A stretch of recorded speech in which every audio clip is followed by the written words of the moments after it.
أينما كنا. شبکه توحیدی ایمان زلال تقدیم میکند.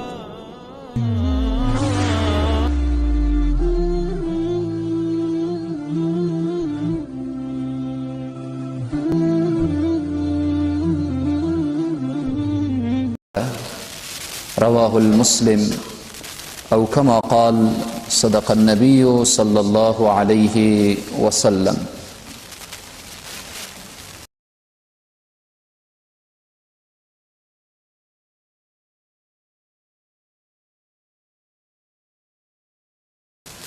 خدمت برادران عزیز و بزرگوار، بزرگان، موسفیدان، جوانان و نوجوانان عزیز، خواهر و برادر، پیر و جوان، السلام علیکم و رحمت الله و تعالی و برکاته. بحث ما ارتباط به گوشه از بحث هفته گذشته هست و ارتباط به رفتن به زیارات قبور. آیا رفتن به زیارت جواز دارد؟ آیا وقتی به زیارت می رویم چگونه ما به زیارت برویم و چگونه و چی افعال در زیارت و قبور صالحین انجام بدهیم؟ انشالله اول ارتباط به زیارت قبور اشاره می کنیم و بعدا پیام‌های آیت الکرسی که در هفته گذشته ترجمه و تفسیر شد، پیام‌های این آیه مبارکه را بیان خواهیم کرد. حدیثی که تلاوت شد، رسول معظم اسلام صلی الله علیه و سلم می فرمایند: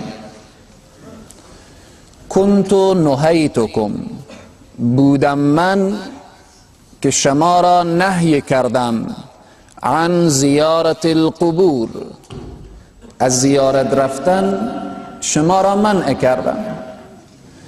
در اوائل اسلام رسول معظم اسلام مردم را از زیارت رفتن منع کردن. هیچ کس حق ندارد به زیارت برود. علتش چرا منع کردن؟ به خاطر اینکه بت پرستی از زیارت پیدا شد. دوران جاهلیت، سوره تکاثر را یک هفته ترجمه کردیم در همین جا، که دوران جاهلیت یکی از اعمالشان این بود که می رفتن بر قبرها و مردگان خود افتخار می کردن، تا حتی احیا و زندگان خود را که شماره می کردن، خیر، می رفتن در قبرستان مرده ها را هم شماره می کردن، می گفتن تعداد ما اینقدر حیات داره، اینقدر از دنیا رفته. و همچنین یهود و نصارا قبرهای انبیا را به پرستش شروع کرده بودند و این اعمال در صدر اسلام وقتی رسول خدا مشاهده کردند، منع کردن از رفتن به زیارت. بعد می فرمایند: کنت نهیتکم، بودم من که نهی کردم شما را عن زیارت القبور، از زیارت قبرها. اما حالا که دوران جاهلیت نیست، رسول خدا میفرمایند حالا فاصله پیدا کرد، مردم موحد شدن، شناختن توحید را، الله را، دانستن که کی لیاقت عبادت و پرستش را دارد. بعد فرمودن فزروها، حالا بروید زیارت کنید، اجازه هست. چرا زیارت کنیم؟ به خاطر چی؟ چرا زیارت بریم؟ پیامبر اکرم صلی الله علیه وسلم می فرمایند فانها، به خاطر که همین زیارت تزهد الدنیا، محبت دنیا را از سینه ها و از قلب ها بیرون می کند. و تذکر الاخره، آخرت را به یاد می دهد. وقتی کسی به قبرستان می رود و به زیارت می رود، حکمتش این است که رغبت دنیا کم شود، انسان نسبت به دنیا بی رغبت شود و متوجه آخرت شود. وقتی انسان به قبرستان می رود متوجه شود که در قبرستان سن و سال مطرح نیست، در قبرستان فقیر و غنی مطرح نیست، در قبرستان زن و مرد مطرح نیست، همه یکسان، پیری، جوانی، زنی، مردی، همه اینها داخل قبرستان پیدا میکنی. تا حتی قبرستان خواجگان هفجایی که در کنار همین منطقه هست بسیار قبرستان جالبیه که شاید از طفل 1 روزه تا 100 ساله در همین قبرستان باشه. من آن وقت برای دوستا همین مثال رو من میگم. در قبرستان خواجگان هفجا که همین زیارت هست، از 1 ساله، حالا از 1 ساله هم شاید از 1 روزگی، چون اطفال را هم در همونجی دفن میکردن و میکنن، از 1 روزگی طفل داخل قبرستان تا 100 ساله هست. پس هر انسان وقتی به قبرستان میره تزهد الدنیا، از دنیا بی رغبت شود و بعد تذکر الاخره، آخرت به یادش بیاید. اما قبرهای امروزی و قبرستانهای امروزی چنان مجلل می سازن که هر کس سر قبر میره فکر میکنه که مثل که بیرون قبر خوب آباده، داخل قبر هم چنین خواهد بود. اگر داخل قبر برای انسان آباد شد، روضة من ریاض الجنه شد، کفه بها، خیلی نور علی نور. اگر خدای نخواسته اگر او قبر تبدیل به حفرت من حفرت نیران شد، سنگای ظاهری چی به درد میخوره؟ آرگاه و بارگاه چی به درد میخوره؟ گل و بطه سر قبر چی به درد میخوره؟ که بدبختی امروزه. پیامبر اکرم صلی الله علیه و سلم به حضرت علی کرم الله وجهه دستور میدن که ای علی، یه حدیث خیلی مهمه، عده کثیری که سنگ محبت حضرت علی رو به سینه میزنن بیشتر با قبر پرستی و با قبر بالاخره اعمار قبرها و اینها بیشتر رجوع کردن. رسول خدا صلی الله علیه وسلم به حضرت علی میگن ای علی، کجا میری؟ وقتی در هر سرزمینی که تو حرکت میکنی متوجه باش، 2 کار رو متوجه باش. به هر شهری که داخل شدی مجسمه دیدی بشکن و از بین ببر، و در هر جای دیدی که روی قبر خانه ساخته شده و اعمار شده و گنبد ساخته شده او رو ویران بکن. چون قبر جاییه که از داخل خود انسان در دنیا او رو میسازه، بیرون قبر چی فایده داره؟ تا حتی ارتباط به ساختن قبر در دیگر مذاهب میگویند که قبر باید هموار در زمین باشه.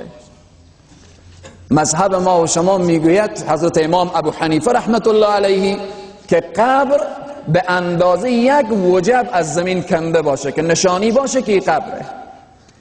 وقتی رسول خدا صلی الله علیه و سلم حضرت عثمان ابن مظعون دفن میکردن، بعد از اینکه 1 وجب قبرش بلند آمد، 1 سنگ گذاشتن بالای قبر، نشانی که این قبر عثمان ابن مظعون باشه، یعنی نشانی باشه. صحابه گفتن این چرا نشانی کردیم؟ گفتن به خاطری که اگر اهل عثمان فوت میکنن در کنارش دفن بشن، طریق استحباب هر کس مردگان خود کنار هم بگذاره. چرا؟ به خاطر سهولت وقتی به زیارت میآید دعا میکنه همه در جمع در یک گوشه باشن به دعا کنه. نشانی در قبر مشکلی نداره، اما این سنگی که تو او تراش بدی. ما قبرهای در جوار خواجه انصار داریم که در جوار خواجه انصار قبرهای ساخته شده که حد اقل 2 لک افغانی بالی سنگ مصرف شده.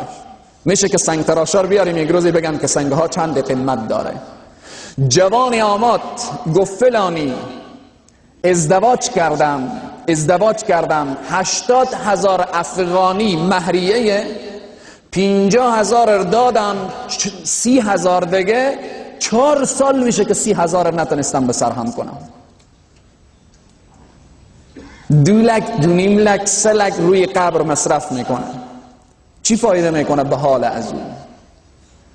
وقتی ما میگیم مسلمانیم، وقتی ما میگیم ادعای اسلامیت و پیروی از قرآن میکنیم، به زبان کنه میشه ای پیامبر تو رو دوست داریم. میشه یک بچه به پدر خو بگه بابا تو رو دوست دارم اما به حرفتو نمیکنم، خیلی بابا جان شما رو دوست دارم اما هیچ به حرفا شما هیچ گوش نمیکنم.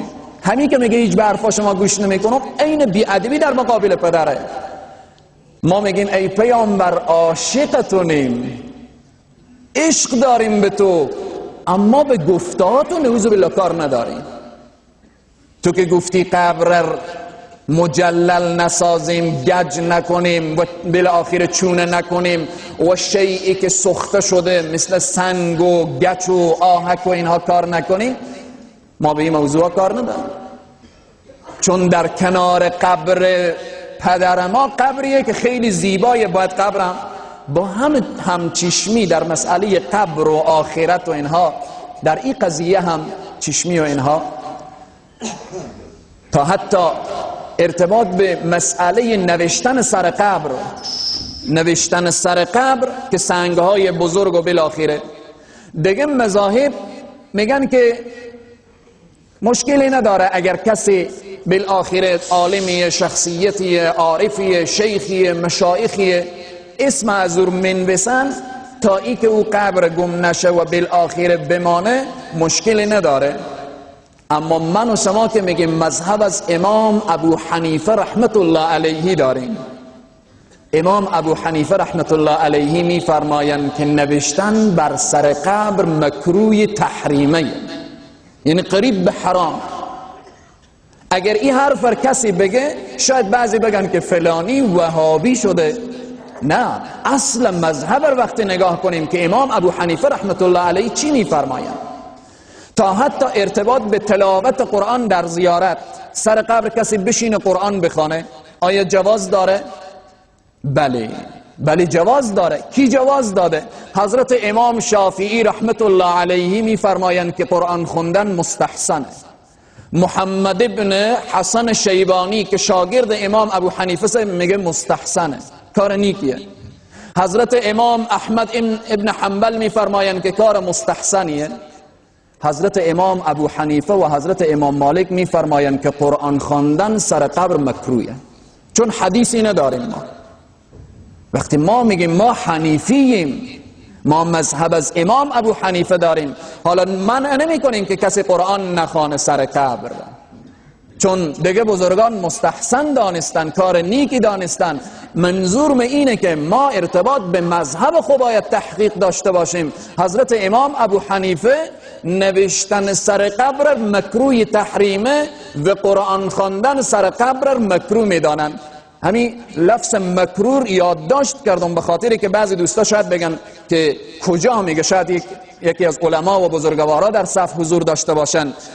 لفظی که میگه قرآن خواندن سر قبر مکروهه و حضرت امام ابو حنیفه نقل میکنه، کتاب به نام فقه السنه، فقه معتبر، جلد دوم، صفحه چنده، تا حتی صفحه را من یادداشت کردم، صفحه 386 منویسه که قرآن خواندن سر قبر مکروه از قول امام ابو حنیفه رحمت الله علیه. اما به نزد دیگه بزرگواران مشکلی نداره. پس در این قضیه زیارت رفتن هر وقت ما بحث میکنیم، آیا جواز داره؟ بله، زیارت رفتن جواز داره.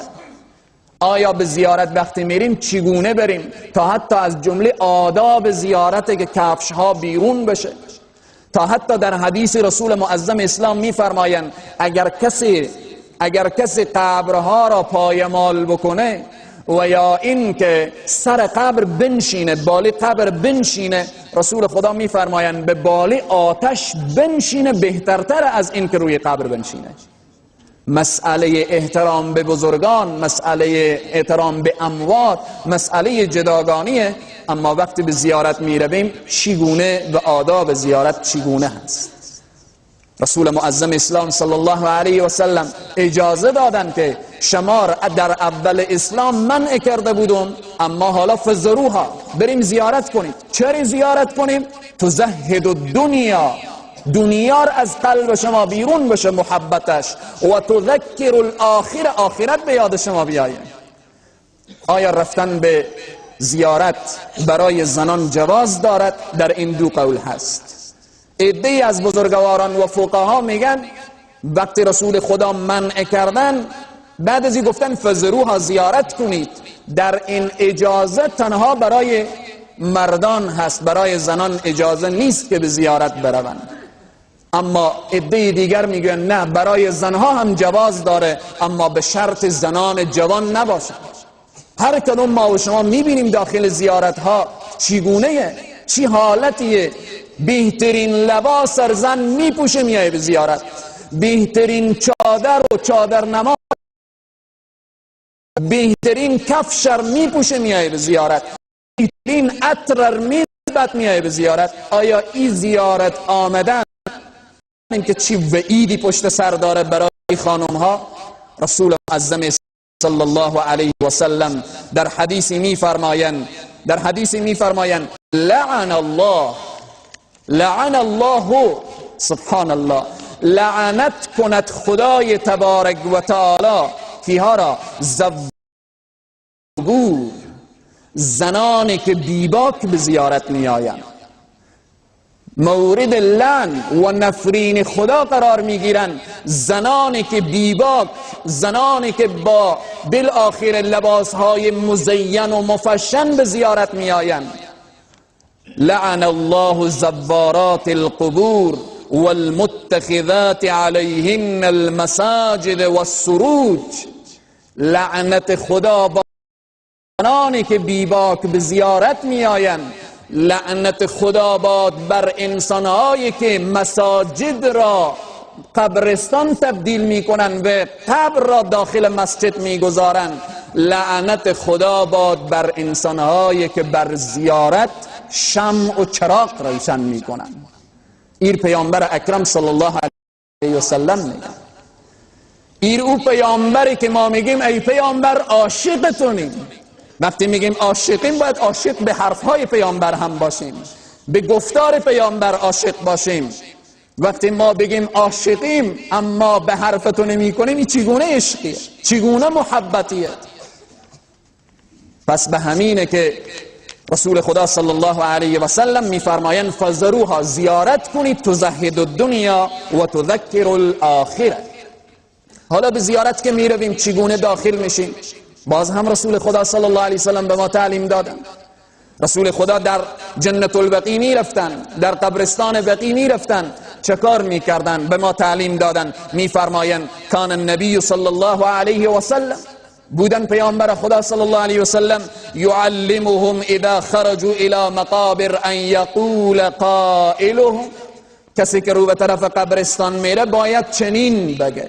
چی بگه یک انسانی که به قبرستان میره؟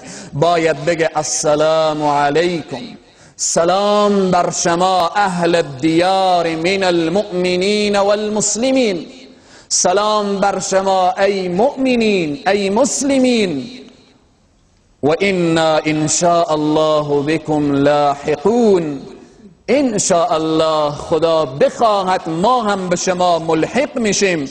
اسأل الله لنا و لكم العافیه، از خدا سوال میکنم، طلب میکنم برای خود و برای شما عافیت. این تعلیم پیامبر اکرم صلی الله علیه و سلم. اگر لازم می بود پیامبر میگفتن وقتی به زیارت آمدیم سلام کردیم باز به یک گوشی نخیم بسته کنیم، باز به یک گوشی بالاخره دستم بکشیم، لمسم بکنیم، بوسم بکنیم. نه، اینا در حدیث نیامده. پیامبر صلی الله علیه و سلم قرآن میگه و ما آتاکم الرسول فخذوه، آنچه پیامبر به شما میده بگیریم، و ما نهاکم عنه فانتهوا، آنچه که پیامبر شما رو نهی میکنه خور باز داریم از او.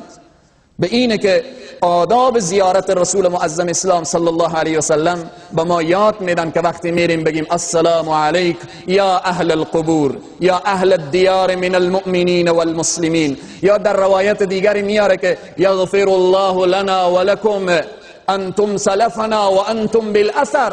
شما دیروز رفتید، امروز رفتید، فردا ما هم میاییم در کنار شما و در آغوش شما ما هم سر میگذاریم. پس این آداب زیارت رفتن. از این احادیث ما خیلی استفاده میکنیم و دلایل معتمدی داریم برای اون انسانهایی که میگن زیارت ناروای. نه، زیارت رفتن هیچ کس نمیگوید، بلکه که ناروانیه، کار مستحب و مستحسن و کار نیکیه، به شرط با آدابش انسان به زیارت بره. بعضی که میگوین مرده نمیدانه نمیفهمه، ما روایات کثیره داریم که رسول خدا صلی الله علیه و سلم میفرمایند که وقت میت به قبر گذاشته میشه، کسانی که سر قبر بسته میکنن و حرکت میکنن میرن، صدای کفشه های انسانها را مرده میشنوه. در این حدیث پیامبر صلی الله علیه و سلم میفرمایند که شما وقتی که به زیارت داخل میشیم سلام کنیم. خب اگر مرده ندانه که سلامی پس چی لازمه؟ اما این دانستن به این دلالت نمیکنه که مرده میدانه و میفهمه ما بالاخره بریم همه مشکلات خود با این مطرح کنیم. رسول الله در یک حدیثی میفرمایند، میگن هر کس به قبرستان که داخل میشه فکر کنه که این اهل قبرستان در یک دریای غرق شدن، در یک دریای غرق شدن، حالا بگیر دسته. میدانیم کسی که در یک دریای غرق بشه، بعد از این که کسی بیای بلند سرش بگه که میخوام که تو نجات بدم، آیا اون میگه که برو یک کشتی لوکسی بیار که من از اینجا نجات بدی؟ نه، میگه یک تنوی، یک خاری، یک بطه هم به دستم بده که خور نجات بدم.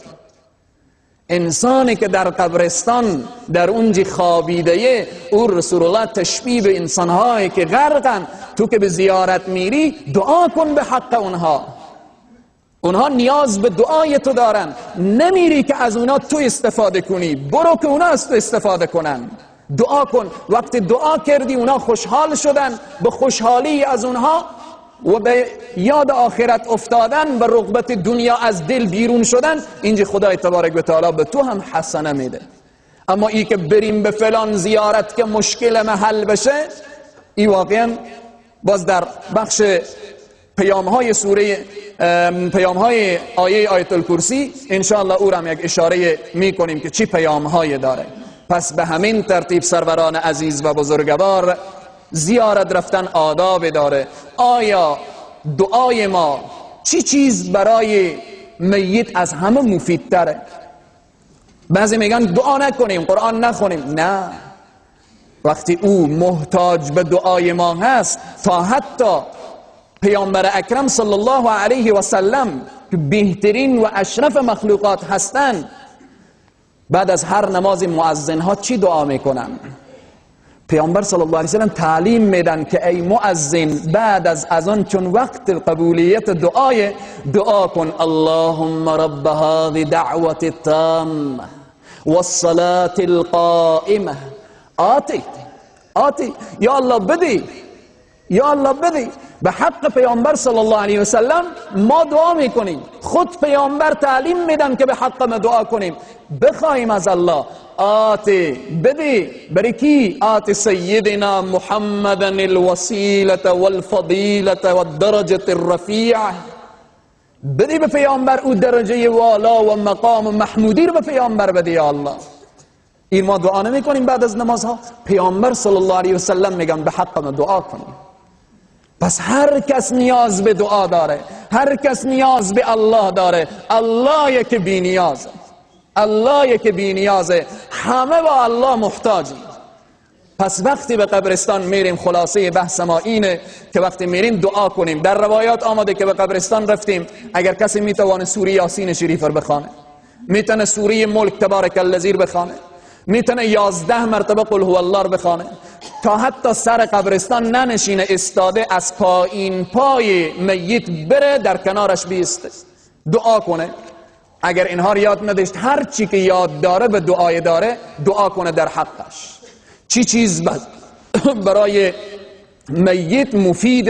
اول از همه تلاوت قرآن عظیم الشان. کسی تلاوت کنه به ارواح اموات ببخشه، صدقه بده برای اموات ببخشه، حج عوض از اموات میت پدر مادر بالاخره کسی انجام بده، صدقه بالاخره باقیات الصالحات اولاد صالح، اینها همه تا حتی بهترین هدیه و تحفه از طرف انسانها رسول خدا صلی الله علیه و آله برای اموات بیان کردن. چی؟ میگه سقی الماء، کسی که یک چای حفر کنه که دیگرها از او آب بخورن، یک نل آب جای کش بکنه که دیگرها از او استفاده بکنن. چقدر بدبختی هفته گذشته اسرائیل قاصف همه شکنجه های فلسطین تمام شده بود که به جای رسید که آب از روی مردم فلسطین قطع کرد. آب یهود قطع میکنه. پیامبر میفرمایند که بهترین تحفه برای اموات آبه. چای کسی حفر کنه، نل کش کنه، بالاخره خلاصه در خدمت مردم آب بالاخره بگذاره تا اونها استفاده کنه. این سروران عزیز و بزرگوار که باید متوجه باشیم، قبرهایی که امروزی ساخته میشه بر علاوه که بدعت، در کنار از او اسراف میآیه، تبذیر میآیه. ان المبذرین كانوا اخوان الشیاطین. این خدا میگه همانا اسرافکارا برادران شیطان هستند. پس به همین ترتیب بیاییم خانه دین داخل قبر اعمار کنیم و بسازیم و روضة من ریاض الجنه قرار بدیم، نه اینکه روی قبر هیچ فایده نداره. دوستانی که به حج رفتن شما پرسان کنیم جنت البقیع چی شخصیت های دفنن؟ کسان دفنن که خدا به شأن اونها میگه رضی الله عنهم و رضوا عنه. خدا میگه من از اونها راضیم و اونها از من راضین. جنت البقیع نگاه کنیم که چگونه قبرستانیه. 10,000 صحابه به جنت البقیع دفنه. 10,000 صحابه دفنه. یک صحابه قبر مشخص نیه. لازم نیه قبر کو اعمار بشه، آباد بشه، تیار بشه، چون قبر چیزیه که فانی میشه، از بین میره. قبر یک دهلیزچه‌ایه که از اون دهلیز اموات عبور میکنن و میرن به سرای جاویدان. پس به همین ترتیب امروز خیلی اعمال در بین جامعه ما هم چشمی ها، یک طرف قضیه مردن و قبر تیار کردن و اینها. بعضی سوال میکنن که اون قبر فلان عالم هم که تیار کرده، بچه فلان مولوی هم قبر پدر خور تیار کرده. خیلی دلیل نمیشه که یک انسان فریب خورد، یک انسان ندانست، یک انسان بالاخره یک اشتباهی کرد ما اور دلیل بگیریم. دلیل ما و دلائل ما قرآن و احادیث و فقه حضرت امام ابو حنیفه رحمت الله علیه می باشه. وقت ما تمام شد، بحثم طولانیه. به طور خلاصه و فشرده ارتباط به پیامهای آیت الکرسی. در هفته گذشته آیت الکرسی تفسیر شد، پیام ها داره. پیام های آیت الکرسی با این بحث ما تطبیق میخوره. اولین پیام این آیه مبارکه، ترجمه نمی کنیم چون در هفته گذشته ترجمه شد، اینه که هیچ موجودی جز او ارزش معبود شدن را ندارد. الله لا اله الا هو. هیچ موجودی این لیاقت نداره که بگیم تو معبودی. لیاقت و شایستگی عبادت در ذات اقدس الهی داره. ذاتی داره که نه اور یک لحظه خواب میبره، نه اور پینکی میگیره و نه یک لحظه هم به چرت میرسه. لا تأخذوا سنة ولا نوم. پس این پیامبر میرسونه که ای انسان متوجه باش، معبود خور بشناس که کینه. او ذاتیه که یک لحظه هم او به چرت و به پینکی و به خواب نمیرود. دوم پیامش حیات واقعی و ابدی و همه حیاتهای دیگر از آن اوست. الحی، خدا زنده، زندگی همه کائنات به او ارتباط داره. اگر نظر خدا یک لحظه، یک لمعه، یک چشم زدن از بنده ها و از کائنات قطع بشه، تمام این کائنات به هم میریزه. مثل که همین لحظه برق ها رفته اما باتری گذاشتن. وقتی که برق میره، برق یک برقه، مثالی میگم، وقتی برق میره پنکم خاموش میشه، دستگاه هم خاموش میشه، کامره هم خاموش میشه، بالاخره اگر بخاری باشه بخاری هم خاموش میشه، همه خاموش میشه. سرد کن و گرم کن و همه خاموش میشه، چون همه به برق ارتباط داره. یک مثالی بود. همه کائنات، همه مخلوقات، همه زمین و آسمان اگر یک لحظه و یک چشم زدن خدای تبارک و تعالی نظر خود از سر کائنات قطع کنه، همه به هم میریزه. پس حی ذاتی که هیچ وقت از بین نمی رود، همیشه پابرجا هست. سوم، همه چیز دائما به او بستگی دارد و لحظه از تدبیر او خارج نیست، که همین موضوعی که اشاره کردم. القیوم، قیوم هست، ذاتیه که همیشه به یک حالت هست. خدایی که حضرت آدم علیه السلام پدر ما و شما میگفت یا الله من ظلم کردم به نفس خود، از او وقت تا به حال تا به قام قیامت ایتا نمیشه که این خدا نعوذ بالله من ذالک، حالا که بنده ها خیلی شدن، مخلوق خیلی شدن، خدا نعوذ بالله من ذالک تغییر کرده باشه، کائنات از بالاخره حالا تعمیرهای عجیب و غریبی در کره زمین ساخته شده، شاید تغییراتی در خدا. نه، خدای تبارک و تعالی هیچ تغییراتی نمیه، قیوم، پابرجا به یک حالت. دنیا به هم بریزه، اون لحظه ای که اذا الشمس کورت و اذا النجوم انکدرت و اذا الجبال سیرت، اون لحظه ای که همه کائنات به هم میریزه، همه دنیا به هم میریزه، اون لحظه ای که قیامت میشه، صحرای محشر میشه، بهشتیا به بهشت میرن، دوزخیا به دوزخ میرن، به خدای تبارک و تعالی تغییراتی نمیاد که او در صحرای محشر باز بگه مونده بشه و خسته بشه. نه، قیوم هست. پس این پیامبر برای ما میرسانه که این معبود بشناسید. چهارم، همه چیز از اوست، له ما فی السماوات و ما فی الارض، همه از خداست. من و تو هم که در اینجا نشستیم از خداییم، زمین و آسمان از خدایه، اما چرا به غیر الله سرخم کنیم؟ مثال میگم، مثال دیگری. یک کسی شرکتی داره، رئیس شرکته، به دم دروازه یک دروازه‌بانی داره. ما میریم که ما رو به همین شرکت شامل کنه یا رئیس شرکت به ما یک چیزی بده به همین ترتیب.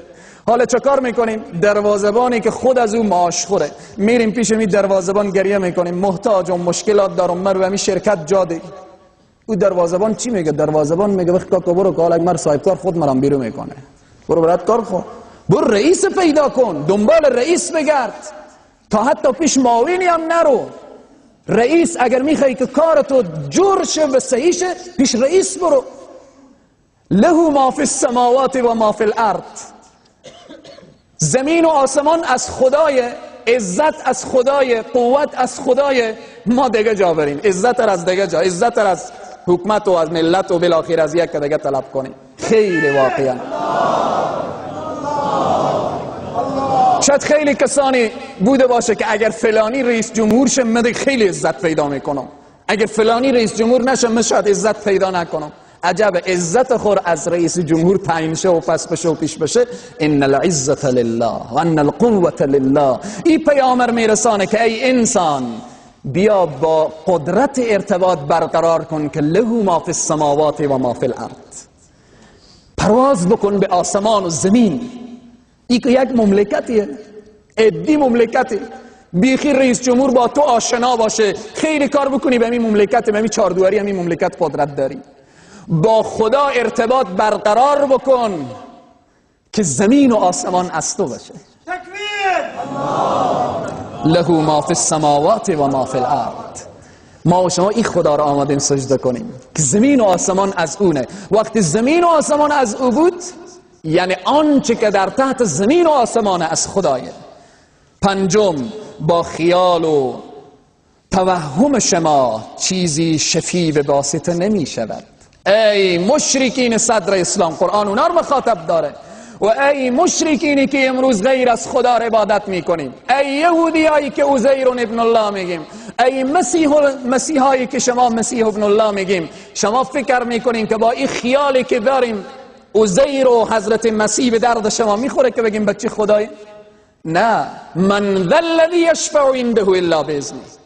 او روزی که هیچ کس شفاعت کرده نمیتونه مگر به اذن پروردگار عالم.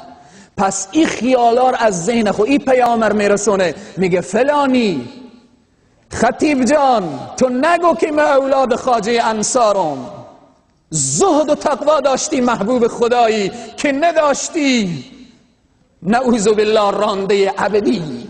بس تمام نمیشه که بگی به چند پشت به خواجه انصار میرسم یا من اولاد فلان و فلان و فلانم. پیامبر رو به فاطمه الزهرا میکنن، رو به خدیجه الکبرا میکنن، میگن یا فاطمه بنت محمد و یا خدیجه بنت خویلد اعملا عملا صالحا فان یوم القیامه یسأل عن اعمالکم ولا یسأل عن انسابکم ان اکرمکم عند الله اتقاکم. او کما قال ای فاطمه و ای خدیجه ای همسر با وفا، تو این همه زحمتی که به من در دنیا کشیدی متوجه باش که به روز قیامت نمیگن که فاطمه جان تو دختر محمدی برو به بهشت. به روز قیامت نمیگن خدیجه الکبرا تو زوجه پیامبری برو به بهشت. به اونجی از نسبها پرسان نمی شود بلکه از اعمال پرسان می شود. این پیامبر این آیه مبارکه پیام پنجمه که این خیالها و توهمها شمار بازی نده. من اولاد فلانیم، تا حتی من مرید فلانیم. نه، خیلی صحابه که به نام صحابه در مکتب اسلام آمدن. حضرت پیامبر اکرم صلی الله علیه وسلم وقتی صفات منافقین رو بیان میکنن، عبدالله ابن ابی رئیس منافقین میامد خور به دست پا رسول خدا مینداخت که ما عاشق شمانم، جان فدای شمانم، بالآخر خور فدای شما میکنم. رسول خدا صلی الله علیه وسلم وقتی که این حالت از دیدن، ای که بیرون شد، جبرائیل علیه السلام بیامد و من الناس من یعجبک قوله فی الحیات الدنیا. ای پیامبر این چاپولیسی های ای طور به فریب نده، طور به تعجب نندازه، این رئیس منافقینه. و من الناس من یعجبک قوله فی الحیات الدنیا و یشهد الله علی ما فی قلبه و هو علد الخصام. سینی از این پر از بغض، عداوت، دشمنیه. و اذا تولى سعى في الارض ليفسد في الارض و يهلك الحرث والنسل. وقتی از تو جدا میشه فساد میکنه روی زمین، کشت و زراعت مسلمان ها رو از بین میبره و دوست داره که نسل مسلمان ها رو برداره. به اینه که خور به دست پای پیامبر هم مینداخت، هر لحظه پیامبر را هم میدید، مشاهده میکرد، با مجلس پیامبر هم میشیشت. جایگاه عبدالله ابن ابی قرآن کجا بیان میکنه؟ ان المنافقین فی الدرک الاسفل، به تحترین جهنم. یعنی در یک طبقه کفار، طبقه پایینتر منافقین. جایگاه عبدالله ابن ابی به پیروانش. پس این پیامبر میرسونه که مار توهمها و خیالها بازی نده، مار فریب نده.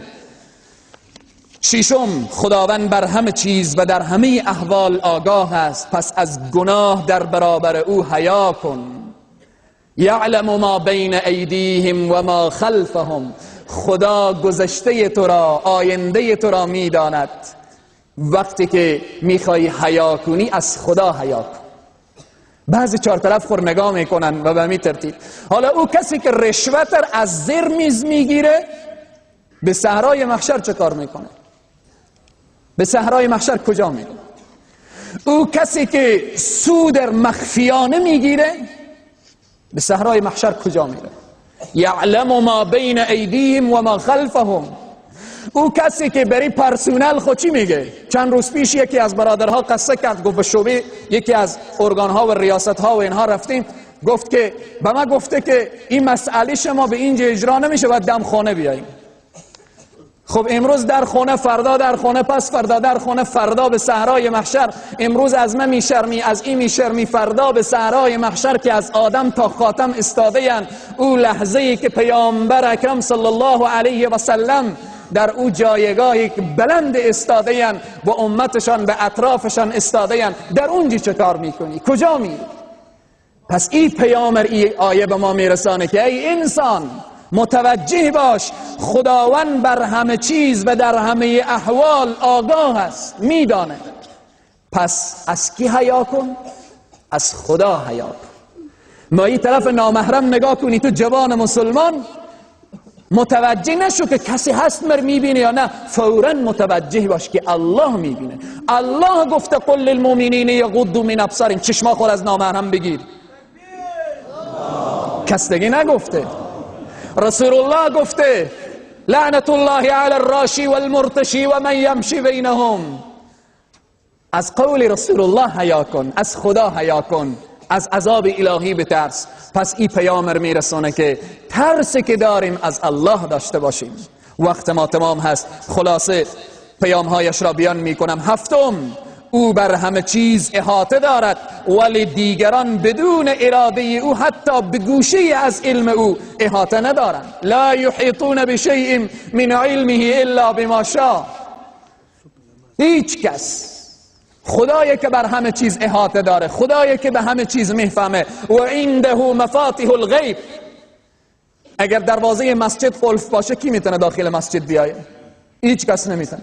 داخل مسجد هم کسی از بیرون آماده باشه، دروازه های مسجد قلف باشه، کلی پیش مسئول باشه، بیای داخل مسجد ندیده باشه، چی میفهمه که داخل میراب چگونه جانماز انداخته؟ خدای تبارک و تعالی میگه و عنده مفاتیح الغیب، کلیدهای غیب پیش خود منه، پیش دیگه کسی نیه. خیلی جالب، بعضی بزرگواران بالاخره بر اینا میگن که اینها علم غیب دارن. اگر حضرت ابوبکر شد، حضرت عمر شد، حضرت عثمان شد، حضرت علی شد، اگر تمام صحابه رضی الله تعالی عنهم این امتیاز را کسب کردن، از کجا کسب کردن؟ همه از برکت پیامبر کسب کردن. همه شاگردان مکتب بودن. 12 امام جعفر صادق، امام رضا، بالاخره زین العابدین و الی آخر 12 امامی که اونهایی که امروز ادعا میکنن که امامها غیبر میدانستن، اینها شاگردان کدوم مکتب بودن؟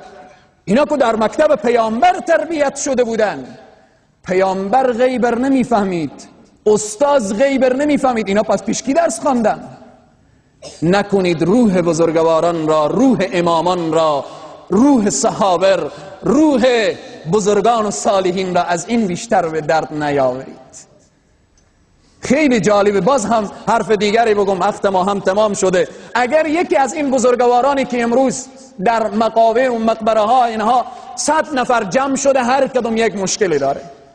مثال میگم، یکی از بزرگوارانی که امروز بر قبرهای از اونها هجوم برده میشه و هر کس مشکلی میگه، اگر این بزرگوار در حالت حیات خود همینجی داخل میراب شیشته می بود، 100 نفر می آمدن به یک صدا می گفتن، یکی می گفت پول مام، یکی می گفت مریضم به سرم بخون، یکی می گفت دیگه مشکلی دارم، یکی می گفت فلان و فلان، این بزرگوار چه کار میکردن؟ 100 نفر به یک دم به یک آن واحد بگن من همین مشکل دارم، یا بزرگوار اگر زور اینا نمیکشید که اونا رو دور میکردن، خود اینا را خود میگرفتن میرفتن. اما امروز به پای یک مقبره دوست خدا هزارها نفر، خصوصا در بخش امامان که اونهایی که ادعا میکنن که امام غیبر میفهمه و میدانه، در حالتی که ادعا میکنن اکثر امام ها شهید شدن. کسی که غیبر بفهمه که به امیر را برک کشته میشه. اگر او غیبر میفهمید که کشته میشه، پس چرا رفت به او را کشته شد؟ اگر غیبر میفهمید به او را کشته شد، پس خودی و خور قتل نفس کرد. پس از این بیشتر این اتهام ها به بزرگان دین، به امامان دین، به این شخصیت ها واقعا جفای در حق بزرگان. این پیامبر میرسانه که این شما متوجه باشیم که او علمی که خدا داره هیچ کس نداره. بیشتر هفته گذشته گفتم که هیچ کس غیبر نمیدانه که از اینجی بفهمه که به قندهار چی گپه، از قندهار چی میکنیم که از پشت همین دیوار نمیفهمه کسی که چی گپه. گفتم از پیامبر هیچ کس بزرگوارتر هم نمیشه، با تقواتر هم نمیشه، انسان و شخصیت بهترتر هم نمیشه. پیامبر پیامبره. حضرت سعدی حرف خلاص کرده، لا یمکن الثنا کما کان حقه. بعد از خدا بزرگ تویی، پس مختصر، بعد از خدا تونی ای پیامبر، اما صفات خدایی نداری. بزرگ بعد از خدا تونی، اما صفاتی که خدا داره تو نداری. تو رحیم هستی، رؤوف هستی ای پیامبر، مهربانی، اما مهربانی تو چندیه؟ به غزوه بدر وقتی مسلمان ها به غزوه احد ببخشیم به غزوه احد مسلمان ها 50 نفر عبدالله ابن جبیر نافرمانی رسول خدا کردن. بعد از این که امو منطقه ترک کردن رسول خدا صلی الله علیه و سلم چی گفتن؟ گفتن این صحابه دیگه دم رو من نیاین، دیگه اینا رو نبینم، با اینا دیگه مشورم نمیکنم، اینها نافرمانی کردن. چی میگه الله سبحانه و تعالی؟ ولو كنت فظا غلیظ القلب، ای پیامبر غلیظ القلب نباش، لانفضوا من حولک، اینا از اطراف تو فرار میکنن، فاعف عنهم، عفو کن اینا، واستغفر لهم، آمرزش بخوا، و شاورهم فی الامر، با اینا مشوره کن. تا حتی در روایات میاره، گنجنامه حضرت پیر هرات قدس الله سر العزیز بیان میکنه که قصه مسئله افک، پیامبر اگر غیب میدانستن حضرت عایشه صدیقه بر اینا تهمت کردن، مدت 1 ماه رسول خدا غم میخوردن، چرا نمیفهمیدن که حضرت عایشه پاکه؟ تا ای که الله سبحانه و تعالی از فوق آسمان ها چندین آیه در سوره نور نازل میکنه و قلب رسول المعظم اسلام چی میشه؟ بعد اینجا اطمینان پیدا میکنه که عایشه صدیقه ام المؤمنین رضی الله تعالی عنها با عزت و با عفت بودن. در اینجا خواجه انصار چی زیبا نقل میکنن، میگن ای محمد به صحرای محشر ما تعداد از بنده ها خوربری تو نشون نمیدیم، به تو نشون نمیدیم. چرا نشون نمیدیم؟ به خاطری که اگر تو از گناهان بعض امت خبر شی تو اونا رو شفاعت نمی کنی، ما اونا رو میبخشیم، بنده ها ما هستن. این رحم خدا، شفقت پروردگاره. ای پیامبر عایشه‌ای که عزیز دل تو بود، برای تهمت شده بود، 1 ماه از او آزرده بودی، اگر گناهان بندگان را به تو واضح کنم شاید به صحرای محشر 1 نگذاری و بهشت برم. این رحمت پروردگاره. پیامبر بعد از خدا بزرگ اما صفات خدایی نداره. خدا خدایه. ملکا ذکر تو گویم که تو پاکی به خدایی، نروم جز به همان ره که تو هم رهنمایی، لب و دندان سنایی همه توحید تو گوید، همه توحید تو گوید. اینه که این آیه میگه ولا یحیطون بشیء، به علم خدا هیچ کس احاطه نداره. خدا خدایه، هیچ کس را نمیتونیم بگیم که نعوذ بالله مثل خدا، لیس کمثله شیء و هو السمیع العلیم. ای بیرون از وهم و قال و قیل من، نسبت به خدا مولانا میگه ای بیرون از وهم و قال و قیل من، خاک بر فرق من و تمثیل من. که مثال بزنم که خدا چگونه چیزیه و چگونه علمی داره، مثال زده نمیشه. لیس کمثله شیء و هو السمیع العلیم. پیام 8، حکمت و قدرت او محدود نیست، وسیع کرسیه السماوات. حکمت خدا و قدرت خدا محدود حد نداره. وسیع کرسیه السماوات، کرسی که از زمین و آسمان بزرگه، خدای تبارک و تعالی حافظ و نگهدار و بالآخر حفظ کننده و نگهدارنده کرسی و سماوات. زمین از خدا، آسمان از خدا، عرش از خدا، فرش از خدا، عرش از خدا، بهشت از خدا، دوزخ از خدا، همه ملک خدا. همه انسانها، حیوانات، جنیات، اشجار، همه اینها ملک خدا و از خدا. همه اینها در تحت تصرف الله سبحانه و تعالی. پس این آیه متوجه میسازه که دوست داری با یک قدرتمند ارتباط برقرار کنی؟ خیلی بعض افتخار میکنن که والی و قماندان و رئیس جمهور و فلان و فلان و فلان دوست منن، آشنای منن، بالاخره با اونا ارتباط دارن. دوست داری با او ذاتی که همه در ید بلاکیف اوست، قدرت او محدود نیست، با او ارتباط برقرار کنی؟ ارتباط با الله چگونه؟ نه پاسپورتی میخواد نه ویزه. چی؟ 2 رکعت نماز به حضور الله سبحانه و تعالی استاده شو. الصلاة معراج المؤمن. این نماز تو هواپیما و طیاره است که تو را می نشانه و حرکت میده رو به طرف خالق تو و رو به طرف ملأ الاعلی، به او جایی که صفوف ملائکه و بندگان مقرب درگاه الهی می باشند. 2 رکعت نماز. پس با حکمت و قدرت ارتباط برقرار بکن که همیشه پاورجا هست. هیچ وقت. به دنیا به دردتو میخورد، به آخرت به دردتو میخورد، به عالم برزخ به دردتو میخورد. با الله ارتباط برقرار کن. نهم، کسی که از هستی حفاظت میکند پس میتواند از من و تو، از همه خطرات من و تو را حفظ کند. این آخرین پیام آیت الکرسی. میگن از قدیم شنیدیم که میگن یک بسم الله 100 جن یک بسم الله، اما این 100 واسه مبالغه. هزارها جن یک در دستای خود دم کنه، به اصطلاح کوف کنه، به روخو بکشه، او تا صبح آرام بخوابه. فرشته و ملائکه رو حفظ میکنن و شیاطین همه گریزان هستن. در روایت دیگر میاره که هر کس بعد از نماز فرض، بعد از فرض آیت الکرسی میخوانه، چند چیز تلخی جان کندن آسان میشه. یک، و او انسان رهسپار بهشت میگردانه و سیمای انسان نورانی میگردانه.